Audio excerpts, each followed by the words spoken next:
O'clock, and we wrap up with our final interview for the morning with Zakira Vadi from Defend Our Democracy about a very, very important webinar that is going to be happening on the 5th of December at 4 o'clock. Assalamu alaikum to you, Zakira. Welcome to the program. Walaikum Assalam. Zakira for having me on air. Always a pleasure talking to you because you're always holding that flag up very, very high regarding our rights, our freedom, and of course, our democracy. What is this then all about? You have some amazing speakers on the webinar. Just unpack for us, please. Sure. So on the 3rd of December, we are launching Anti-Corruption Week. It's the second week of its kind. The first was held last year. And the week reaches a high point on the 9th of December, which is International Anti-Corruption Day. And it ends on the 10th of December, which is International Human Rights Day. And we know that during this period as well, from the 3rd to the 10th of December, the 5th of December is quite significant as well because that's when former President Nelson Mandela passed on a few years ago. So on the 5th itself, we'll be hosting a webinar, and it is in light of Anti-Corruption Week and the various activations that different organizations will be hosting. And this year, we really want to assess where are we in the fight against state capture. This is because some people believe that state capture is over. Defend Our Democracy believes that it's not over. It's just morphed into different settings at different levels of society. And it assesses basically from the Zondo Commission up to now, where are we, what have we done to tackle state capture, what have been the successes over the last few months in particular, both in terms of arrests that have been made by the NPA and law enforcement, but also in terms of shifting our institutions in the way our public service works, for instance. So it's really just an assessment of where we are and what are the challenges leading into next year. Sounds interesting. Who are your speakers? And I think we do need to have a conversation in the future about everything that that Defend Our Democracy is going to be unpacking in the coming days in December, because these are questions I keep asking. These are things we hear about in the press all of the time, but you don't necessarily get the answers. You hear about ongoing investigations. You hear about people who've been fingered in corruption and all sorts of all sorts of crimes, but you don't hear about prosecutions. And I think those are the stories people are wanting to hear. I think I am, at least, I can't speak for all of South Africa, but I'm at an all-time low. I kind of ask the question, is there a future for South Africa? Because I know we are absolutely mired in corruption. So we need to hear about successful prosecutions. We need to hear about, monies being recouped, assets being recouped and being, go to where, utilized where they are needed most. And I'm hoping that Defend Our Democracy is going to be unpacking all of this for us, over the next few weeks, months, or if this then happens to be their life work going forward.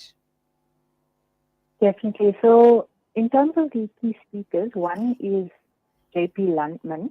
He's an economist and he does political analysis as well.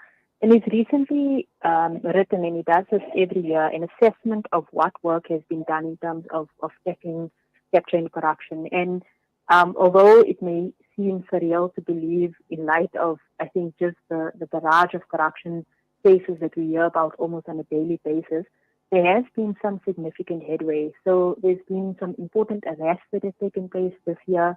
There have been institutional changes that have allowed for investigations to take place. And then you have bodies like the SIU, for example, that have been playing a massive role in terms of tackling capture and corruption in various settings, particularly the newer cases, so the COVID-19 related corruption cases, etc. So there has been some significant work done. And then we have Ferial Haffajee, and Ferial has recently written a book about her time at the Zondo Commission and unpacking all that has come out of that commission. And she'll reflect on where we are just in terms of all of what has come out of the commission. Recently the president, for example, has responded to the recommendations of the Zondo Commission. And I think going forward from a societal perspective, the importance of just monitoring and tracking those recommendations and where government is in terms of implementing it. And then we have Amanda Kabashi, and she is a member of an organization called Strategic Dialogue Group. But in her capacity as an activist as part of the DoD, will be facilitating that discussion and just taking questions that may come through from attendees, etc., so that it is an engaging webinar that will take place. So that's the lineup that we have. But you spot on when you say that this is not a problem that's going to be solved in the next year or two.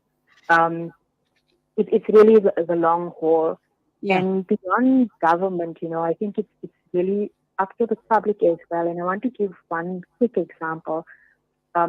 So in my community, there's been illegal connections that have been seemingly taking place from a residential area to factories that are situated on the outskirts. And this is affecting people's homes. People weren't having lights, etc., over the last few days. And there's no proof or evidence that there is corruption involved, but there seems to have been either disparate connections or someone in City Power perhaps knew about this happening, and who knows what may have taken place. But community people yesterday went out to these illegal connections and stood there and said that they would wait there up until City Power would arrive and show them proof and documentation that these connections were legal. And the community waited out there for a long while until City Power arrived and confirmed that they were in fact illegal. And the community waited there until those connections were removed. So even at lower levels of society, I think that communities have a role to play at tackling, the kind of lawlessness and corruption that may be unfolding. Zakira, always a pleasure to talk to you, even during your time at the Ahmed Kathrada Foundation. And I certainly need to be one of those people that actually signs up to this webinar. And I guess all of the questions that I put out there, all of my frustrations, I presume by way of this webinar would be answered. So just tell us quickly how we can link up with this webinar. Sure. So I think the easiest way would be to visit our Twitter page, and it's @For Democracy SA. And if you just search Defend Our Democracy, I think those details will come up as well. And there will be a registration link that people can join in. And just to recap, it's on the 5th of December, and it will be between 4 p.m. and 5:30 p.m. Lovely. I look forward to it. Thank you always for being available to talk to us. Till the next time, as always, you go well, stay safe, and salaam alaikum to you. Alaikum salam. Jazakallah khair. Next up, Juice 28 by Sheikh Mahir Al Muaykli, and a very big thank you then to our production team. From me till next week, Monday, as always, stay safe, take care on the roads. Assalamu alaikum and Khudafiz from me, Julie Ali.